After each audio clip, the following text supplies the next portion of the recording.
Welcome back to The Rick Smith Show. Now, here is Rick Smith. Well, as the 2024 presidential election rapidly approaches, the importance of talk radio cannot be overstated.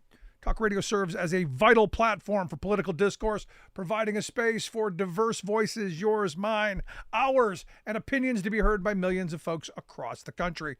In this crucial election year, talk radio has the potential to shape public opinion, influence voter behavior, and even, I hope not, in a way, impact this election. That's why I've asked Michael Harrison to come talk with us. He's the founder and publisher of Talkers Magazine, the Talk Radio Bible, the go-to publication for everything talk radio. Michael, thanks for taking time for us. Rick, it's great to be with you. Thank you, and thank you for the fine work that you do within this medium. So let's jump right into this. I hear all the time talk radio is not relevant. Is talk radio relevant in this age of podcasts and the internet?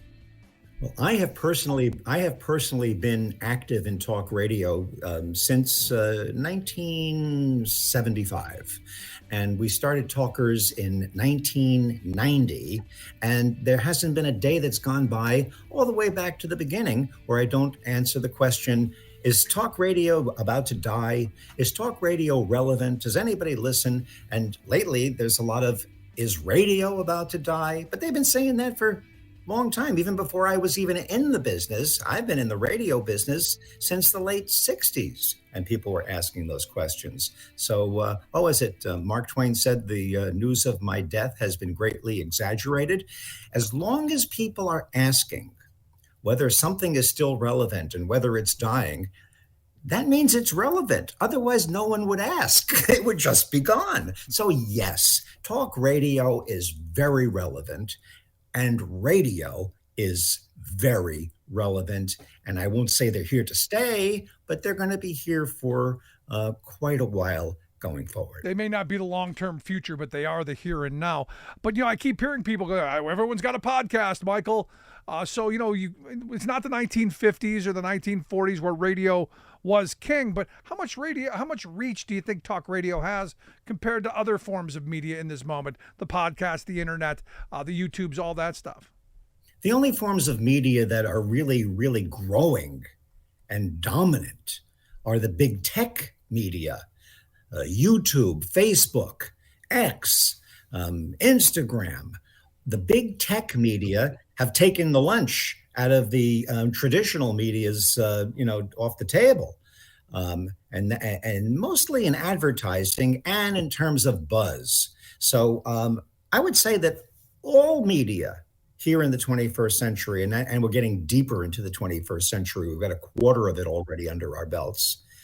All media is fighting more competition for increasingly smaller pieces of the media pie. This is not a radio thing. Look at movies, look at television, look at newspapers, magazines, look at the record industry. They've been so disrupted by the fractionalization imposed by digital media. So to single radio out is not an accurate or a fair depiction.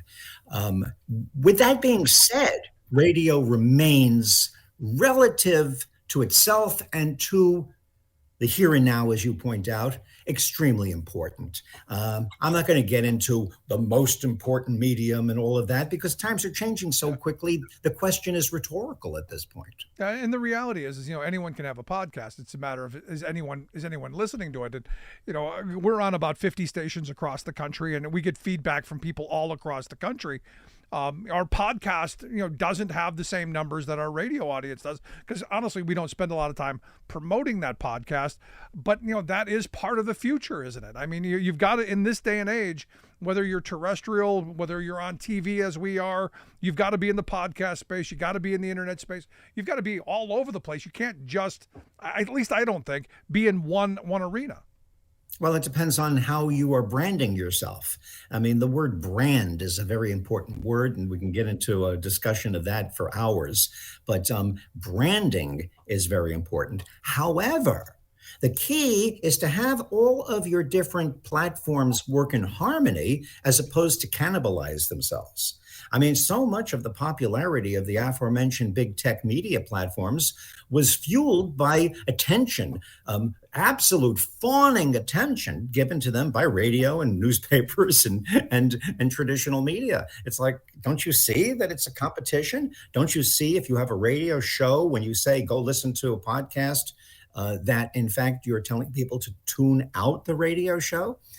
Everybody's in competition with everything, including ourselves.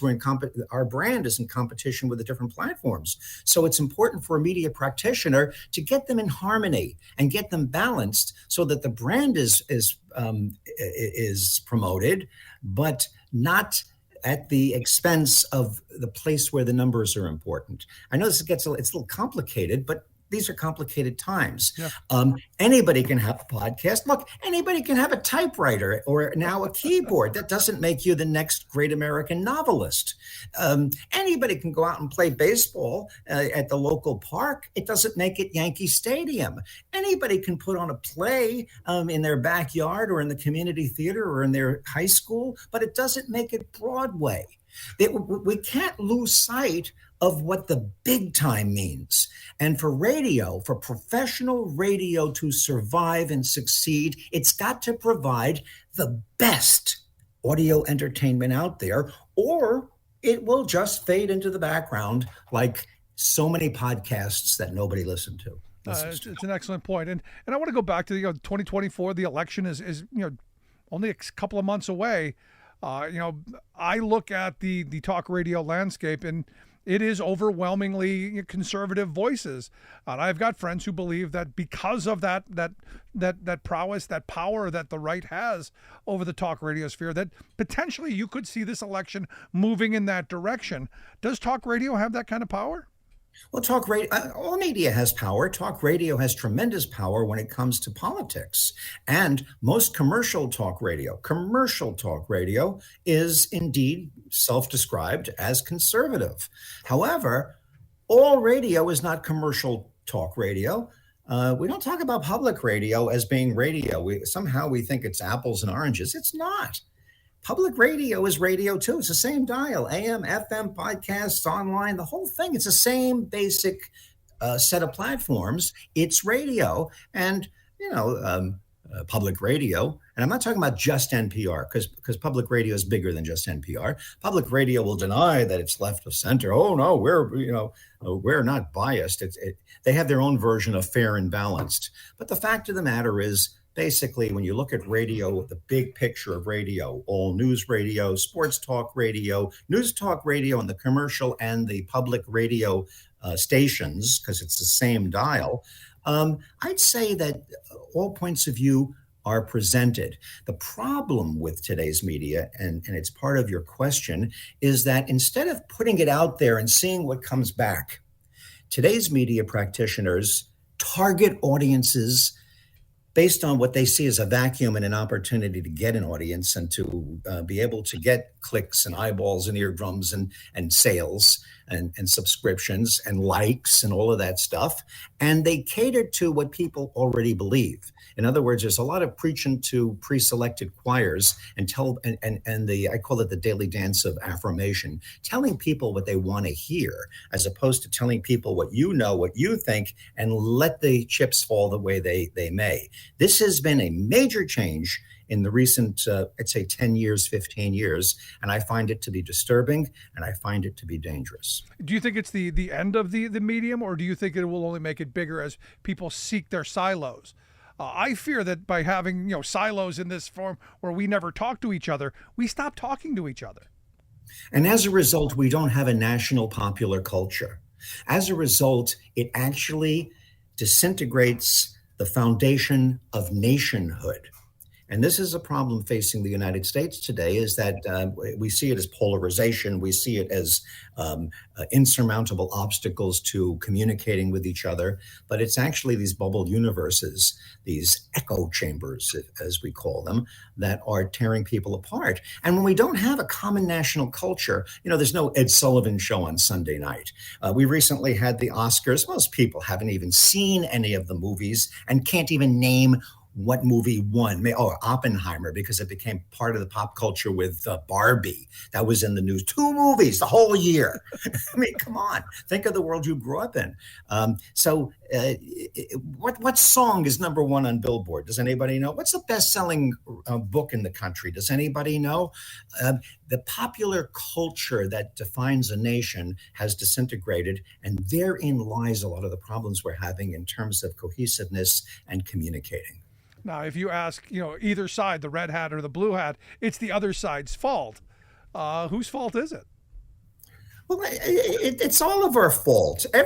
Since when has any politician or political party represented pure virtue?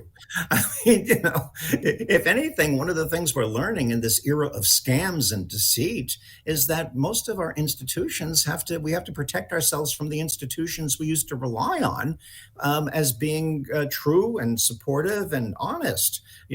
Big tech, big pharma, big religion, big government. I mean, the Democrats and the Republicans, neither side can be counted on for truth, honesty, and for heroes. Where are the statesmen or statespeople? Where are they? There has been a deterioration in principles, in the idea of glory, in the idea of a higher principle and something to strive for. These are the problems we face. To fix this is going to take a long time because education becomes involved, parenting gets involved, the principles of a culture. What kind of a culture, what kind of a people are we? When the political parties, Democrats or Republicans, preach fear and demonization of the other side, every little thing demonized, every little possible flaw that you can find in the opponent cherry-picked and presented, the problems are far greater than who's to blame. No, but you can make the argument that, talk radio magnifies those differences. You've got politicians who are now more concerned about clicks and views and getting their name on the podcast circuit than actually passing legislation that are going to make people's lives better. Yeah, well, I mean, but if you look back in history, the modern technology of social media and the rapid pace at which we communicate with each other and the access we have to everything in the world that ever existed only amplifies something that has always gone on. There's always been yellow journalism. There's always been corruption in politics. If you look up how many elected officials have been arrested or imprisoned, the list is, I thought I was going to find like 20 or 40, hundreds and hundreds over history, all the way back to the beginning. Yeah. Corruption in the public space has always been prevalent. I don't know if things are getting worse. I think they're just getting louder. It's a noisy world, and we're becoming ill from it, while other people thrive on it. A lot of people see this as a blood sport, as a spectator sport. They don't know a damn thing about issues or politics, but they love the battle. They've forgotten the difference between getting excited about the fantasy of a football game and the fantasy in their mind that they have their egos invested in, but not their brains, of a political election. No, and again, I keep coming back. My true north has always been, how do we make the lives of working people better? How do we make that kid growing up in the housing project that I grew up in, how do we get that kid the opportunities, at least the opportunities that I've had, if not better? And sadly, I don't see that coming out of our politics. So, with the election coming around, what are you seeing as the main messages coming out of talk radio on all sides? Is there a central theme that you see? Because again, we're in our silos of red hat, blue hat. What are you seeing? What I see is a common theme that you can't trust anybody, that you can't trust the judiciary, that you can't trust the legislature, that you cannot trust the executive branch, that you can't trust your local dog catcher, that you can't trust the DA, that you can't trust the hospitals. I find that there is an increase in distrust. And I believe that if I had to find a common theme of talk radio or any of the talk media that talk radio has spawned, or any opinion, editorial-oriented media, I find that to be the predominant message, is that you can't trust anybody. No, I'm right there with you, Michael. I appreciate the time. I want to pick up some more of this on the other side in our podcast forum. But Michael Harrison, Talkers Magazine, appreciate the time. Thank you, Rick. for our free speech TV audience, for our radio affiliates across the country. If you want to check out more of my conversation here with Michael Harrison, go to our website, thericksmithshow.com, where you will find the full interview with Michael Harrison of Talkers Magazine. Going to take a quick break. Right back.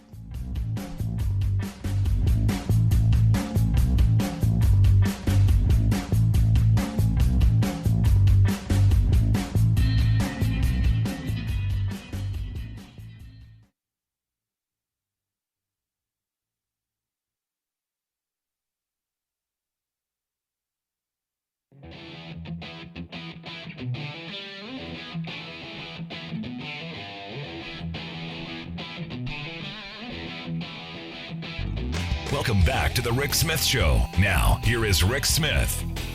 So welcome to our overtime segment of the program. I'm here with Michael Harrison, Talkers Magazine, talkers.com, the website. Michael, thanks for sticking around for us. Oh, it's my pleasure. It's a very interesting conversation. I hope it is, at least. I'm finding it interesting. So you hit on something that I think is really, really important, and I'm with you. It's that we can't believe our lying eyes. There are no such thing as facts anymore. I mean, the Trump era brought us this wonderful mention of alternative facts, which means I can just make stuff up and, well, maybe it's true, maybe it's not. Is there a way back? I mean, because I've made the argument that, on the internet, on podcasts and stuff, there really isn't any regulatory line that you have to adhere to, or at least on talk radio, on terrestrial radio, there are some basic low-level guidelines.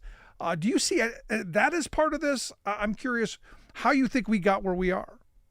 Well, we got where we are based upon the fact that we started to target audiences as opposed to have faith in our message and hope that it attracts people that are interested in what we consider to be the truth or information that they need. When you start targeting people and telling them what they want to hear, that's when you start to go wrong in terms of the media.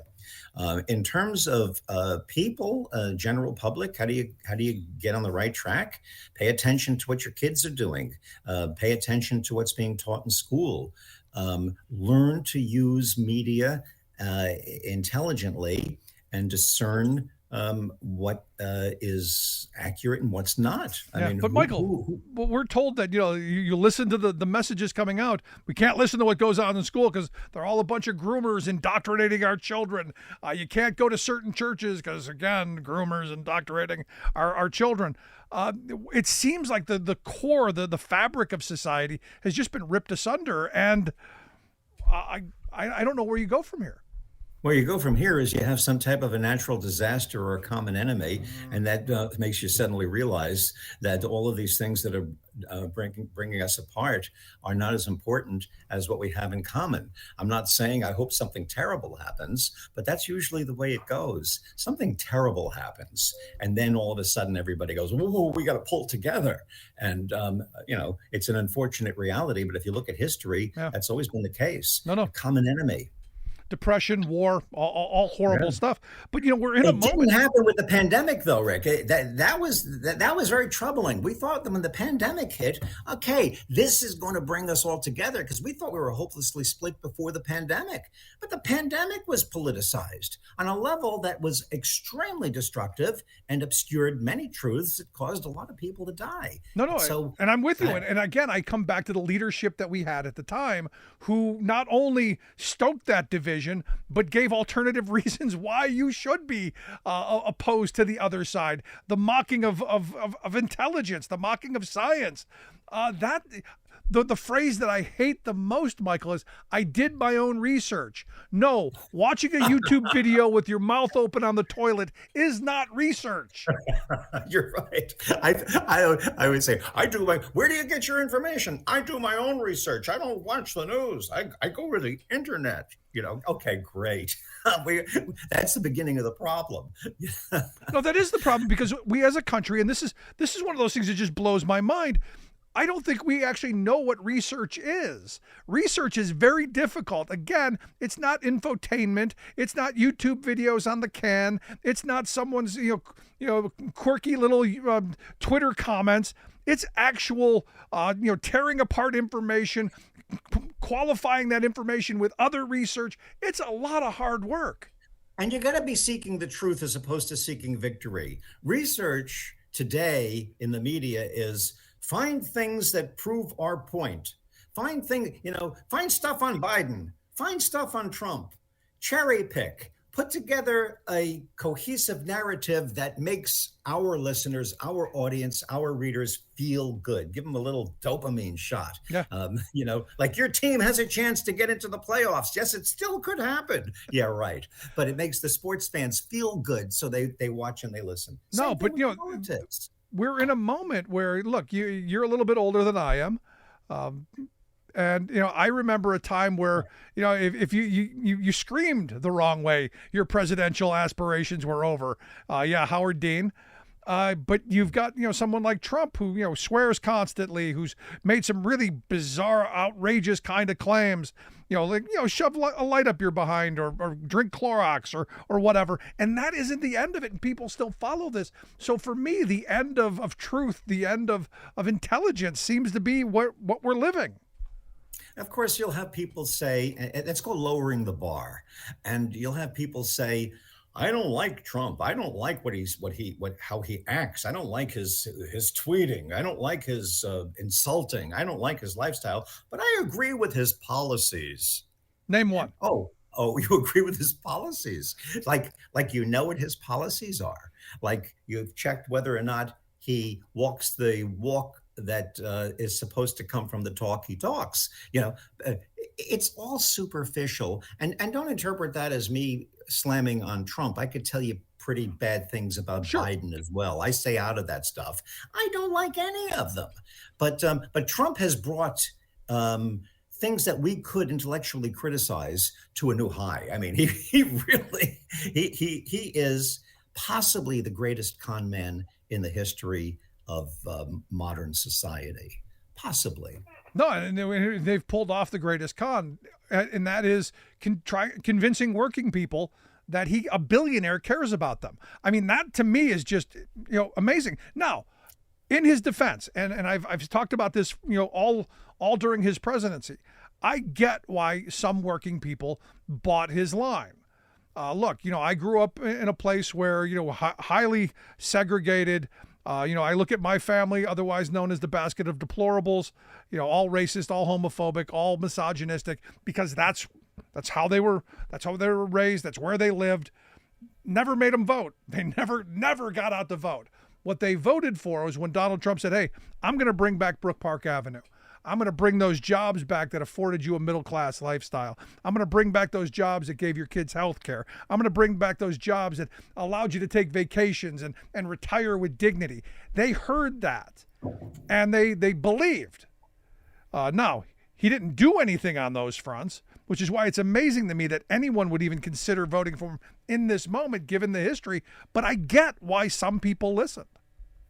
Well, because they don't. People don't really do the word we used earlier, research, to find out whether or not it's true that the candidate has done what they say they will do or they've done. They don't follow up, and then we have this thing called short-term attention span that is becoming a national plague, brought on by the changes in technology and communications technology in particular. I cannot offer you the solution to these problems. First, you have to identify the problems. Then you have to try to find ways to talk across the fences so that people on all sides can hear. This is a daunting challenge. Yeah. People who say, well, here's the answer and this is what we should do and all that, they're fake as well. No, is talk radio part of that though, Michael? Because I've made the argument numerous times that I don't think that the left, that Democrats, however you want to frame that, I don't think they've really tried to compete in this world as much as they should for working class voters. I think as a liberal, I believe in more speech than less. I believe in having arguments and all of this stuff. I don't know that we've had the kind of discourse. I think we've siloed ourselves off. I think we need to get back out to the streets, take off the red hats, take off the blue hats, get a hard hat. Let's build this country in the right direction. Well, I like your message. I if I didn't think that your message was reasonable, I wouldn't be on the program here. But I also don't think it's that easy to tell people take off your red hats and take off your blue hats. And I think it comes down to people. People are what make institutions. It's not about talk radio. Talk radio doesn't mean anything. It's an umbrella term of various businesses, large and small, and various players and listeners. It's not a monolithic concept. So you can't say government is bad, religion is bad, talk radio is bad, talk radio is good. These are just vehicles. Their effectivity and their virtue is based upon the intent of the people that operate them. It comes down to people. And when you organize people, it can be very dangerous. And that's why I don't say, well, the answer to big government is big business. Well, no, big business, it's people. Big religion, it's people. Organizations tend to forget their original mission, and then most of their energy goes to self-preservation and perpetuation. And when that sets in, the organization's original mission has no meaning anymore. And that's where we're at. So last line of questioning I want to get from you, because, again, I want to finish up where I started off, that, some people believe, and I've had these conversations with people here, especially recently, that this medium is dead. I think that it's still, there's still, that it's the here and now, especially for my generation, and maybe a touch older. What do you see for this upcoming election? How do you see this medium helping, hurting? What do you see? I don't know. I cannot measure exactly how many votes talk radio is going to deliver or not deliver for candidates in this coming election. It's a way too noisy world right now. But I do know the numbers don't lie. And I do know that conversations with people don't lie. Younger people don't tend to listen to radio as much as older people do. But older people are not chopped liver. They exist. The idea that, well, only old people listen to it. Well, what the hell does that mean? What kind of ageism and bias is that? Old people count, they vote, they have money, they're thinking, they're living longer, they're involved in the world. But the truth of the matter is that younger people do not have the same place in their hearts and their culture for radio as older people do. So radio's got to go about figuring out ways to bring in younger listeners without watering down the impact of their product. But people trust radio. Radio is a lifeline for many people culturally, not to mention it's a first responder. Radio, old-fashioned analog radio, is an alternate and a remedy for the fragility of digital media, the fragility of the internet. I'd rather have 10,000 independent transmitters out there with their little engines working to analog AM and FM radios than be totally dependent on the internet, which can be shut down like that by a government, or shut down like that by some type of a natural disaster or a nuclear pulse, any number of things. So radio still has numbers, it still has fans, it still has impact, and it still has purpose. So let's not say radio is dead. That's not true. Yeah, and you brought up the trust word. I mean, the reality is audiences are looking for someone that they can trust. I mean, I get responses from people all the time who are, hey, I look to you for, insights on this, that, and the other thing. And that's an awesome power. Yeah, it's a responsibility as well as a power, because if you don't do it responsibly, eventually you'll lose the power. Responsibility is what it comes down to. Responsibility. There you go. Michael Harrison, I appreciate the time. Thanks for sticking around. I look forward to seeing you at the Talkers Convention this summer. As always, you do incredible work. I appreciate you taking time for us. Thank you so much, Rick. Keep up the good work. Michael Harrison, founder and publisher of Talkers Magazine, the Bible of talk radio. You want to check out their website, talkers.com. We'll get links out on social media, how you can take a look at that. Thanks so much for tuning in.